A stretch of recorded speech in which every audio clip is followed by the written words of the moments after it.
ഷാജി വിളിക്കണ്ടല്ലോ ഉള്ളേ. ഇനിയിപ്പോ നാളെ ആയിട്ട് പണിക്ക് പോവാം. സൈലന്റ് ആക്കി വെക്കാം.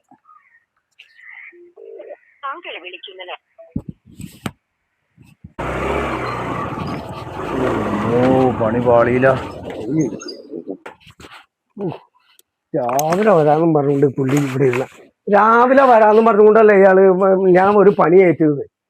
എത്ര നേരമായിട്ട് കാണാത്താറിന് ഞാൻ ഇപ്പൊ എങ്ങനെ ആ പുള്ളി എന്നെ ചീത്ത പറഞ്ഞുകൊണ്ടിരിക്കുക. ആ പുള്ളിയുടെ ചീത്ത എന്തോരം ഞാൻ കേട്ടു എന്നറിയാമോ?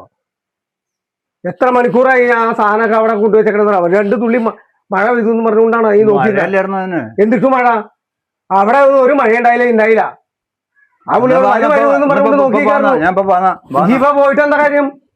ആ എല്ലാ സാധനവും കൊണ്ടുകൊടുത്തു. നീ നാളെ തുടങ്ങി പണിയുണ്ടാന്ന് പറഞ്ഞു. ഇപ്പൊ പണി ഉള്ളത് പോയില്ലേ? ആയിക്കോട്ടെ, പണിക്ക് പോകണ്ടെന്ന് വെച്ചാൽ മതി. നമുക്ക് പോകാന്നാ. ആ പുള്ളി വേറെ കണ്ടിനെ ഏൽപ്പിച്ചേ. നീ പണി എന്ന് പറഞ്ഞുകൊണ്ട് എന്റെ അടുത്തേക്ക് വരാൻ നിക്കണ്ടട്ടോ. ഇല്ലാത്തതുകൊണ്ട് ഞാൻ പിടിച്ച പണിയത്. ഒരു വക ഇടപാടും കാണിച്ചുകൊണ്ട് മനുഷ്യനെ പറ്റിക്കുന്നതിന് ഒരു അതിരില്ലേ? ഞാൻ പോവാണ്. ഈ നിങ്ങളെയൊക്കെ നോക്കിക്കണാരം കൊണ്ട്.